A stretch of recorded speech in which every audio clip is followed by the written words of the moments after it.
Good afternoon, everyone. Welcome to the State Department. Today we're joined by Acting Coordinator for Counterterrorism, Justin Ciberel, who will provide an overview of key aspects of the 2015 country reports on terrorism, and then take some questions from you all. And then after, of course, the Acting Coordinator's Ciberel's briefing, I'll be on hand to answer any other questions you might have. Justin. Good afternoon. Thank you very much for coming.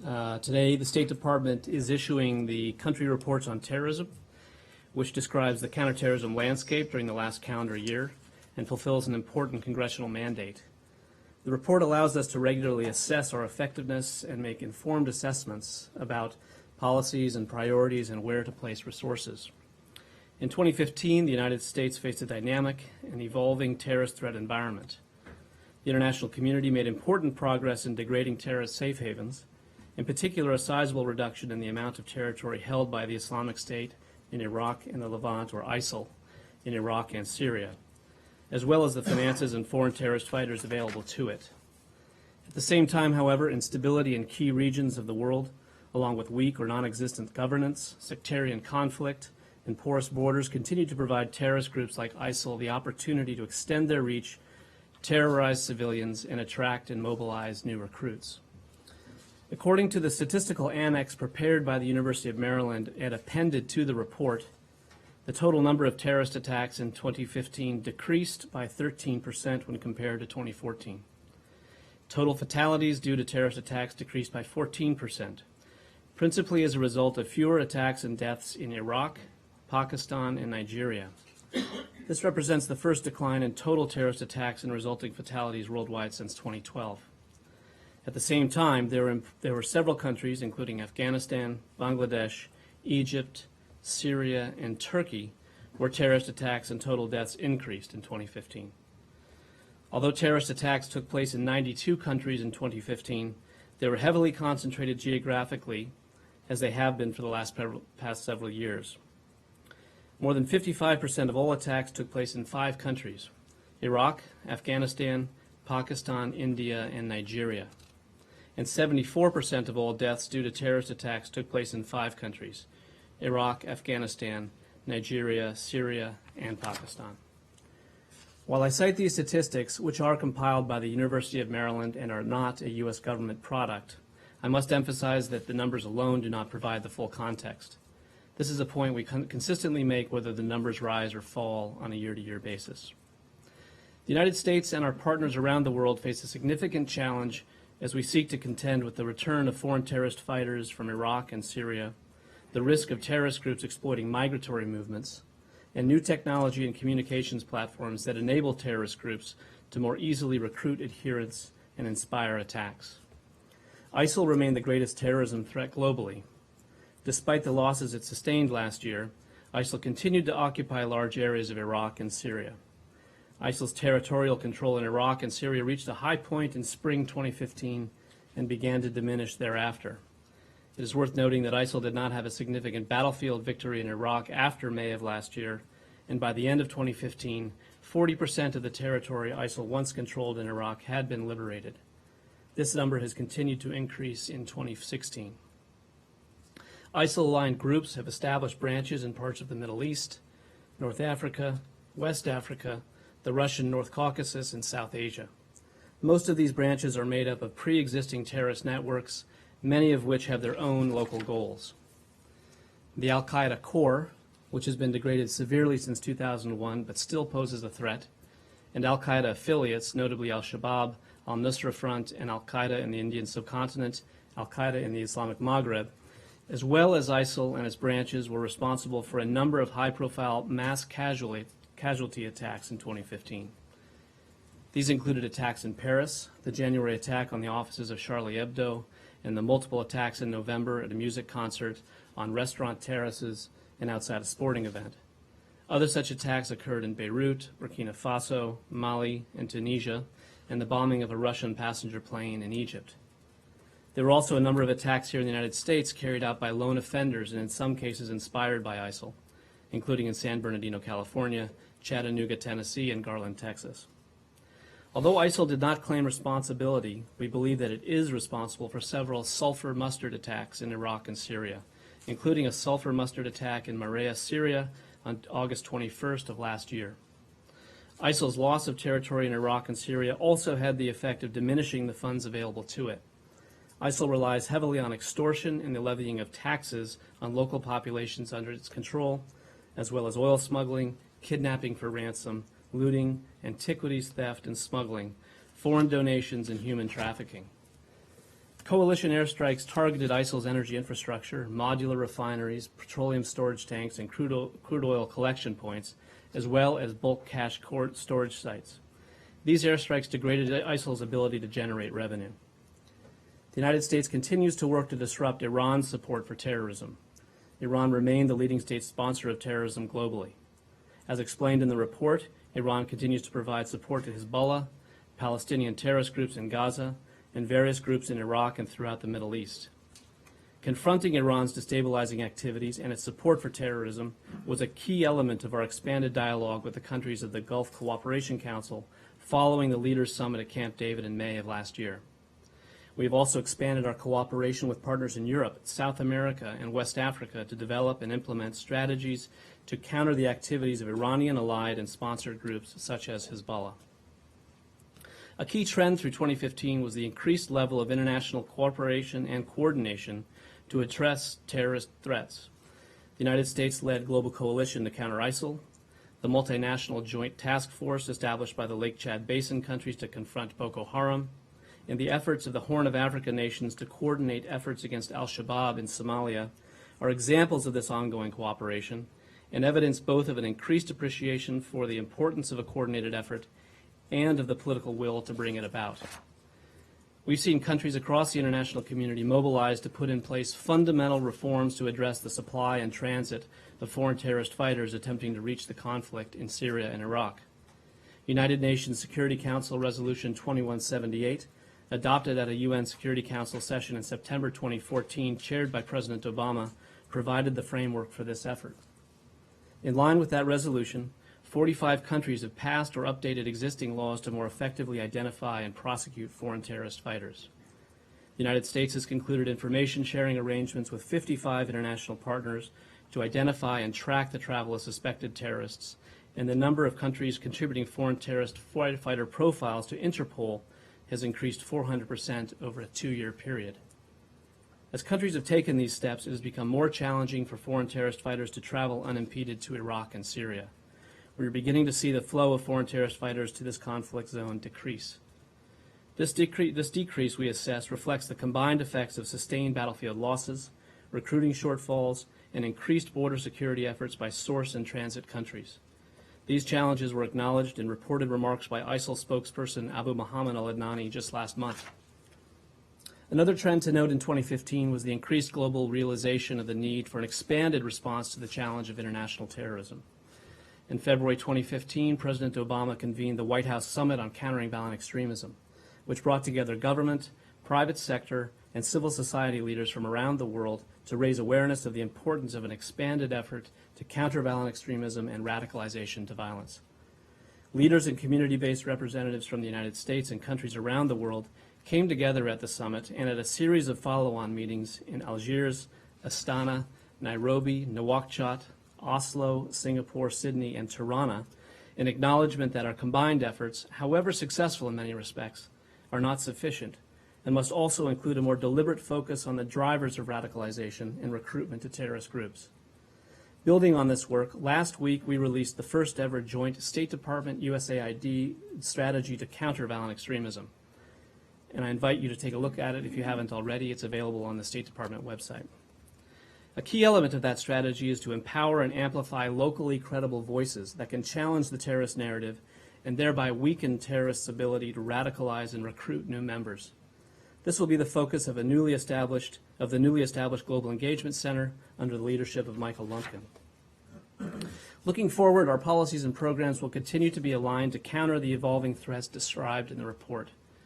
We will continue to devote resources toward improving counterterrorism capabilities of key countries, including by leveraging funding provided by the Congress through the Counterterrorism Partnerships Fund, as well as focusing long-term efforts in addressing the underlying causes that contribute to violent extremism. Thank you, and I'd be happy to take your questions. I've got just a kind of a brief one on Iran. In both the section on the state sponsors and the Near East section, Iran is mentioned as supporting militants in Bahrain. But it doesn't say anything about the concern about their support for the Houthis in Yemen. And I'm just wondering, do those concerns not exist anymore, or does that not fit into this report because you don't or do consider the Houthis to be terrorists? I mean, I'm just trying to figure out why there's no mention of it. There's mention of Iran's destabilizing activity elsewhere, just not there. Yeah, we're concerned about a wide range of Iranian activities to destabilize the region, and that includes certainly their support for some of these ally groups, proxy groups that operate in Iraq and in Bahrain and various parts of the Gulf region. And so those are issues that we took up in our conversation with the Gulf Cooperation countries after the Camp David summit and developed an entire agenda to focus on those destabilizing activities. Yeah, but I mean, that's great, but that doesn't answer my question about Yemen. Right. Is there no concern that Iran There's is a serious concern about Iran's or is activities in that Yemen, yes. not germane to this report because you don't consider the Houthis to be terrorists? I don't know. Well, the Houthis are not a designated terrorist group. I understand that. And they're part of they're party to the conflict and part of the negotiations that are underway to resolve that conflict. Okay, so Iran's Iranians- support for groups, including the Houthis, is a concern to us in terms of continuing to support sectarian activities. Okay, but not a terrorism. They're not a terrorist Okay. group. That's what I wanted to know. Yeah, could I, very quickly, you mentioned 5 countries that have seen sizable rise in terrorism, which is Iraq, Afghanistan, Pakistan, Nigeria, but you didn't mention Syria as one of those 5 countries, did you? I think I mentioned Syria as a country that experienced more Which means attacks in more 2015, deaths, yes. But you did not mention Syria as one of the 5 countries that experienced terrorism. No, Is that's that- well. No, I think I was referring to countries that had an increase in deaths or in terrorist. And those are from Because, statistics no, I reported had by the two- University of two Maryland, different right? things. You said there were 5 countries that have seen sizable rise in terrorism, and then those who suffered more deaths. I'm just curious. So what I'm doing is I'm quoting from the University of Maryland Statistical Annex, which you can find as attached to the report. And in 2015, they report 382 total attacks in Syria. That's up from 232 in 2014. Total deaths, 2,748, up from 1,698. Right. Now, I think they acknowledge in their report the difficulty in getting credible reporting on attacks in Syria in particular. But those statistics are all included in the University of Maryland report, and that's what I was referring to in those remarks. And just a quick one on the Palestinian part of this. For Hamas, the organization that you designate as a terrorist organization, what does it need to do to get off that list? Well, What does needs to- Hamas need to do? Yeah, to get Hamas off has that been list? designated as a foreign terrorist organization. They Right. continue to sponsor attacks, terrorist attacks against Israeli citizens, and it's quite well understood what they would need to do to get off a terrorist list. But that's a significant. They'd have to completely change the orientation, effectively, of the group. Okay, so they would have to, let's say, state certain things. We see no that would- indication of an okay, interest by thank you. Hamas to do that. A broader question, actually 2 broader questions. First of all, overall, how does the State Department hope these findings are used? And then secondly, do reports such as this one, in your opinion, change the situation on the ground, change the facts on the ground in terms of the fight against extremism, and if so, how? The first question, how do we use the report?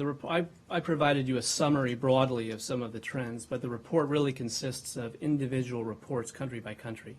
And in those country reports, we do seek to tie the report to categories of activity. For instance, efforts governments have undertaken to prevent the flow of finance to terrorist groups, efforts governments have taken to expand their own CVE efforts, understanding the roots of radicalization, taking actions against those, efforts that governments have undertaken to build more competent and capable security forces, including increased border security, et cetera.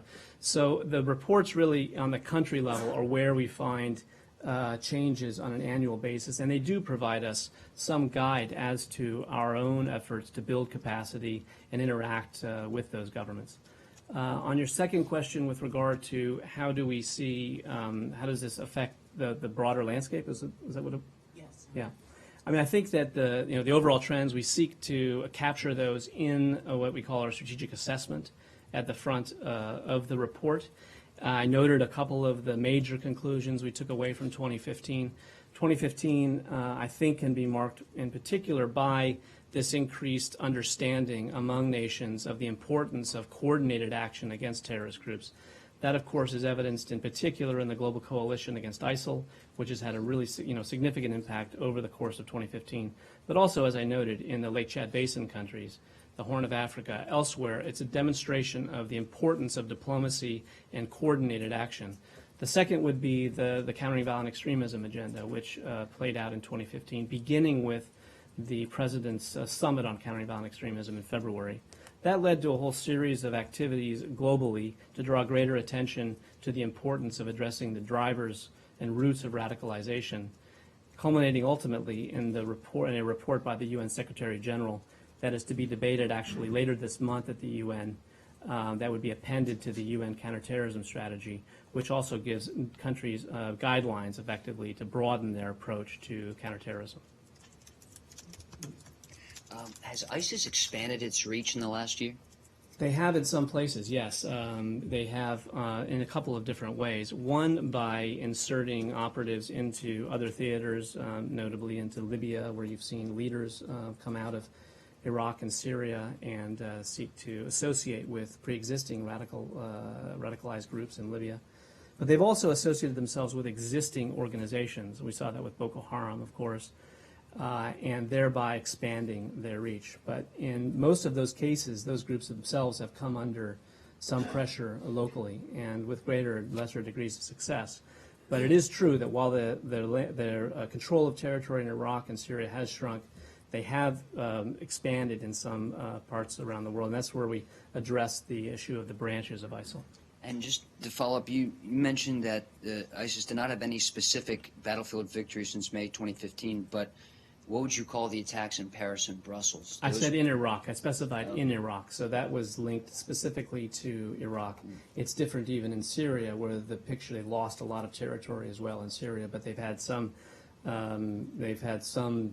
expansion in some areas, but greater losses as well in Syria.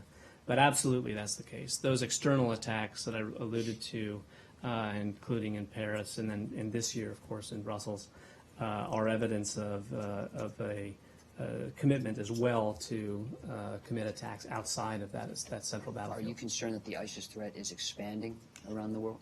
I think we have to remain vigilant, certainly. I mean, this is a group that does espouse a philosophy and an ideology that is global in its intent. And so countries have attuned to that danger, and I think we've seen it in evidence. So clearly it's a global concern, and we require a global response to address it. Does the report shed any light about any relationship between the Assad regime and ISIL, Daesh? The report, of course, Syria is a state sponsor of terrorism, and it's identified in the report. And the Assad regime is responsible for in its refusal to engage in any kind of meaningful negotiation, has driven the conflict. And that conflict itself has served as the enabling environment in which ISIL and other organizations have arisen. And frankly, the conflict itself is the threat, and that's why it is so important, these efforts underway, to bring an end to it and to find a negotiating solution to that conflict in Syria. Thank you, Mark. Sir, you mentioned Pakistan among the 5 countries, and also this report comes after 5 years of killings of Osama bin Laden and also Omar Mullah. Both were killed in Pakistan.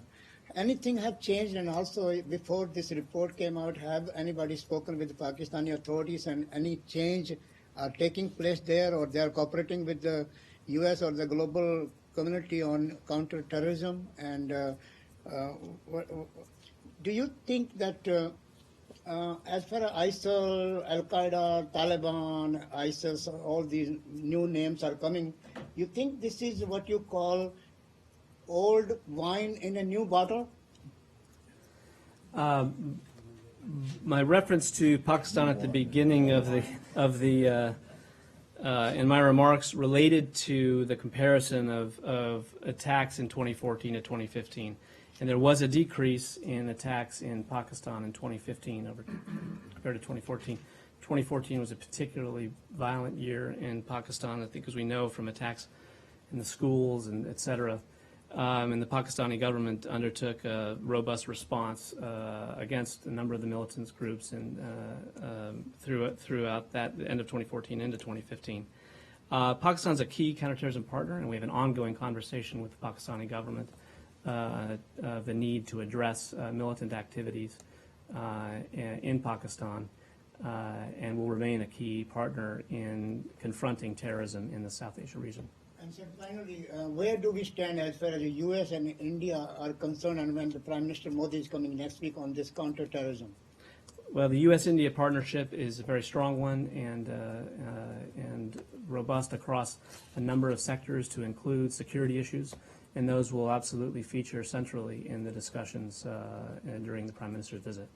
Thanks, sir. David, last question. You mentioned on the first page of the strategic summary that one of the factors generating an environment in which terrorism develops is where states use through either the corrupt courts or corrupt politicians or security forces abuses have shut off legitimate means of political expression. Is that a growing problem, or has that been a constant? And I'm thinking, obviously, in particular of Turkey, Egypt, Bahrain, where there have been some pretty significant clampdowns on civil society, and they've also been terrorist issues.